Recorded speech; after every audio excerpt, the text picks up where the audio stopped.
Me parece que toda vez que voltamos à arqueologia, é como revisitar uma amizade antiga, com aquelas histórias de sempre, com aquela surpresa das transformações que não conhecíamos.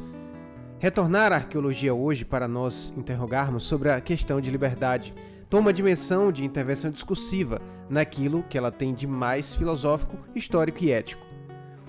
O corpo tem sido para mim um lugar de governo, investigação do presente e estudo de uma genealogia histórica da formação de discursos verdadeiros. Acima de tudo, o corpo, nessa perspectiva, não está marcado pela liberdade em si. O corpo é antes a possibilidade de se exercer práticas que nos libertam de autolimitações, imposições históricas e modos de governo autoritários. Por isso, falo não da liberdade dos corpos, mas do corpo liberto. Tomo aqui o Instagram como meio de observação empírica de estratos de vida para acessar a historicidade em seu nível arqueológico, para mostrar como, em meio às sugestões históricas, exercemos práticas de liberdade que podem modificar o rumo das nossas vidas. Ao final da Arqueologia do Saber, Foucault nos esclarece a função deste livro, mostrar o que há de desagradável no discurso, as suas necessidades e os seus limites, em vez de jogos de liberdade, para somente depois mostrar o que há de provocante no discurso, nas suas possibilidades de mudanças e transformações. É desse modo, portanto, que vou seguir as condições para o aparecimento da singularidade de um discurso, então presas a elementos determinantes dessas condutas.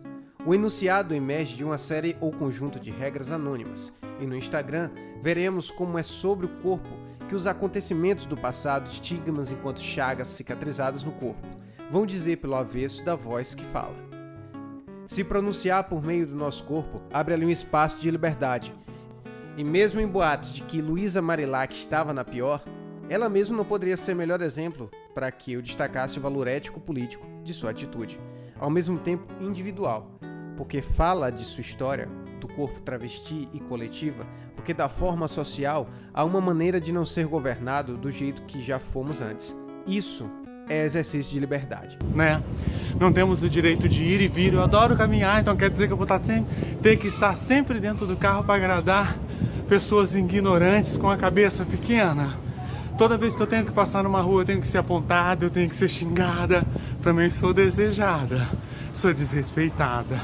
Olhar para fragmentos de vida como o de Luísa Marilac é tomar o corpo como um objeto de investigação metodológica.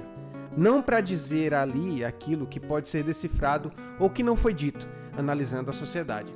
A investigação arqueológica sobre a qual se lançou Foucault buscava compreender a seriação dos discursos e séries de acontecimentos que produzem efeitos, particularidades agora no corpo social.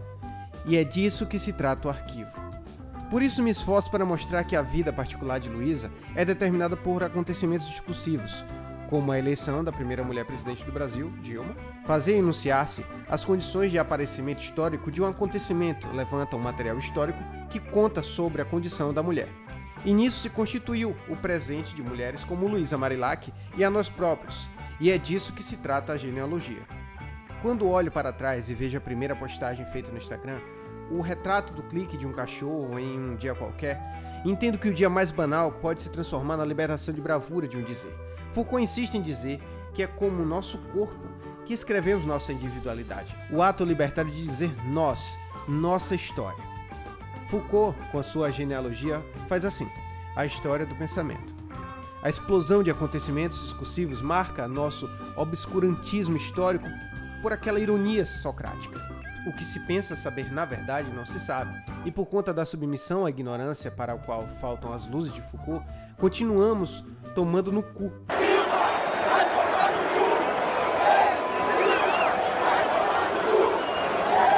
Por meio de práticas e discursos que se cerceiam nossos exercícios diários de liberdade. Esse regime de tirania se alastra por todo um corpo social, que se reage a um filigrama pelo eco da voz de Luísa Marilac, até chegar a um alto e sonoro: ele não! Voz liberta da insubmissão do tirano perverso. Em síntese, quero mostrar mais especificamente como o Instagram implica certas grades de especificação no que concerne às formas de governo de si e do outro.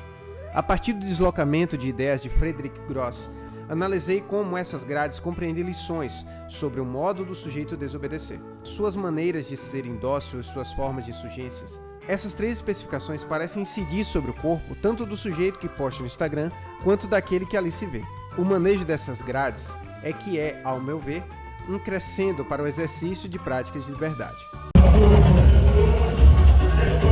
Comece então com os modos de como obedecer a uma certa racionalização no Instagram, que vão acabar por produzir um sintoma no sentido Foucaultiano. O Instagram garante a manutenção de um sintoma sobre as bases no olhar do escutar. Olhamos as imagens, lemos os comentários, ouvimos as falas, as músicas. Fazemos tudo isso, tocando a tela e sob o golpe de vista. Ainda não sentimos o cheiro das coisas, como já acontece com outros suportes virtuais e espaços. Instalado o sintoma, é só se entregar ao voyeurismo virtual, uma submissão voluntária de prazer em obedecer à lei do Instagram. A força das audiovisualidades no Instagram subjuga o usuário que serve e cede ao desejo de existir. Um jogo de si sobre si mesmo, que tem como princípio a busca da autonomia. Esse é um sintoma necessário que dá provas de um diagnóstico, uma atividade social na web que dedica e promove uma experiência que o sujeito faz de si. Levanta mais que uma questão-problema, como aquela velha e aclamada conhecida pergunta: quem somos nós? A sintonia inclui outras questões, é claro. O jeito do sujeito gerenciar sua atualidade, reconhecer sua necessidade, provar do seu limite, ousar, desconfiar, comparar o presente com o que já foi, pensar sobre suas condutas, enfim, desempenhar um papel enquanto figura da sua história. São as questões derivadas da Aufklärung e que dão forma prática a um conjunto de atitudes libertárias e disposição ética do sujeito. Mas que tipo de disposição ética o sujeito deixa entrever sobre si no Instagram enquanto figura histórica? Essa orientação em relação a si se dá de maneira estressante e obsessiva, por meio de uma prática de excesso e desmesuramento de imagem dos corpos. A experiência de si como prática da rede social atinge uma região da saturação das imagens. A experiência íntima de si se torna uma paixão pela repetição sem fim. A forma de o sujeito se construir a si se dá em rede e, sobretudo, por meio de um método de seriação. O acúmulo do sujeito sobre como ele se vê produz um tipo de organização de sobreposição de imagens e séries, uma tentativa exacerbada de produzir um arquivo infinito sobre si.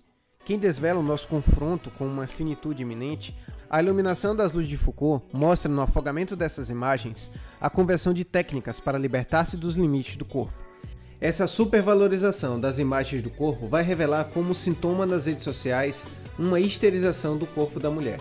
O corpo da mulher se mostra saturado de sexualidade, a vontade para se mostrar sem parar, exibindo como um corpo exageradamente magro, altivo, obrigatoriamente de peitos e bundas. Esse corpo é mostrado para ser analisado, qualificado e desqualificado. Basta ler os comentários. Coloco junto à análise de Foucault a esterilização também do corpo do homem. Talvez isso ocorra justamente pelo fato de o sexo pertencer ao homem por excelência, como afirmou Foucault. Com isso, o desgaste da saturação das imagens vai produzir um quadro diagnóstico do sujeito da atualidade no Instagram. Um combate para vencer a fugacidade do presente e obedecer à lei da hipervisibilidade no mundo virtual, para ser visto pelo outro, para existir para si. O que queremos é a liberdade de estar presos. O corpo ali está amarrado a essa rede vigilante e simultaneamente a lures em outros espaços para si. A esterilização serve também para o treino de libertações.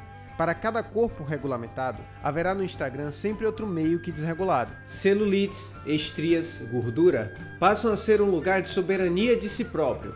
Somos lindes, dizem os corpos refletidamente indóceis. O corpo não se conforma apenas em ser objeto. Garante transformar a vigilância corporal a seu favor em nome do pertencimento pleno dos seus corpos. Desse modo, não diz apenas que obedece à legislação de uma moral do corpo, antes de tudo legítima do seu próprio princípio de ter um lugar ao mundo. O Tami, filho da Gretchen, homem trans, vai ser papai e a Vanessa mamãe. O que o corpo quer ali instalar-se em si próprio, ocupar o espaço que lhe pertence, buscando a liberdade como um modo de vida. Tami mostra o teste de gravidez à sua esposa. Há ali uma vontade, uma voluntariedade de não se submeter à hierarquização dos corpos enquanto órgão sexual. Mas a sociedade virtual é um sistema jurídico que coloca à prova o corpo biológico. Quem é o pai? Quem será o pai? Qual das duas está grávida? São duas mulheres. E o pai quem é? Quem é o pai biológico? Duas mulheres vão ser mães? Uma mãe e um pai, né? Os comentários julgam, cinicamente, a insubmissão ao sistema. Libertar-se é, portanto, estar em combate permanente. A experiência libertária de Tami pode ser compreendida como transgressora se entendermos que o que se estabelece é um limite social. Mas é esse limite e sua medida desmesurada que afirma que o corpo pode mais. Transgredir é mostrar que o que é natural é normal. A insubmissão é então disciplinada, e aí também reside a libertação do corpo. Para ir encerrando, quero focar nesse intenso modo de se colocar no mundo, insurgentemente. Como muitos poucos seguidores, a insurgência não tem a visibilidade das celebridades, mas de certos temas e contragolpes da cultura. O lugar do sujeito insurgente se dá sem alarde, sem grandes efusões midiáticas.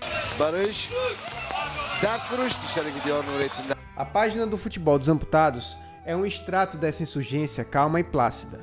A força dos corpos desses sujeitos não consente que a lei da tradição corporal vença. A prática do fazer, agir e conduzir-se a uma maneira leva à constituição de uma biopolítica que atua sobre o discurso médico, o modo como o sujeito leva sua própria vida sem tomar para si os limites do inaceitável. Serve para ele poder desentravar a liberdade dos movimentos e das estratégias. O insurgente mostra individualmente no social a possibilidade da heterogeneidade dos modos de vida. Esse é o caso de Amiel, homem trans, e intersexo, sociólogo e ativista. Amiel insurge por meio do espaço visível de seu corpo, dizendo de sua intersexualidade e enunciando os signos da sua reconstrução enquanto sujeito. Essa é a narrativa de uma vida no Instagram, que incide sobre o questionamento de leis comuns desautorizadas pela empreitada de sua sobrevivência como intersexo nas ruas e na universidade. O insurgente é também aquele sujeito cuja vida é um tabu e vive rivalizando com o poder. Edu Picasso, ator pornô brasileiro, desbanca a objetificação de sua pica ao manter no Instagram um perfil de suas amizades, amores e dos laços com a sua mãe.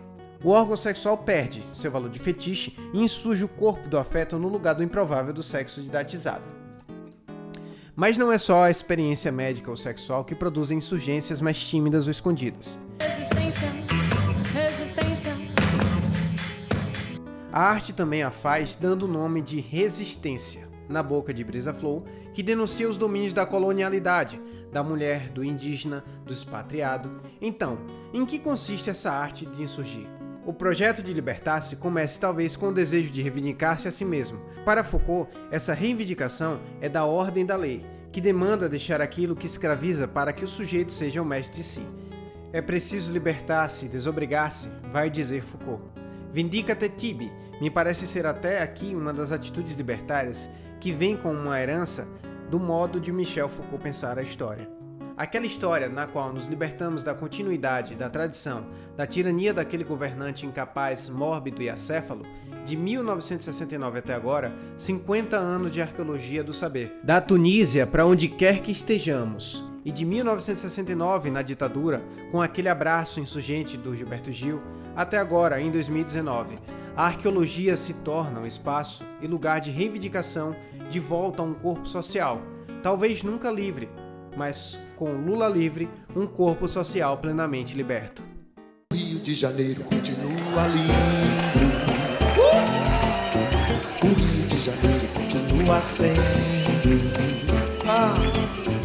O Rio de Janeiro, fevereiro e março. Alô, alô, Realengo. Aquele abraço, alô, torcida do Flamengo. Aquele abraço, alô, alô, Realengo. Aquele abraço, alô, torcida do Flamengo. Aquele abraço.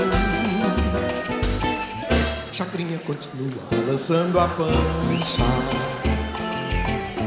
E buzina da moça comandando a marcha.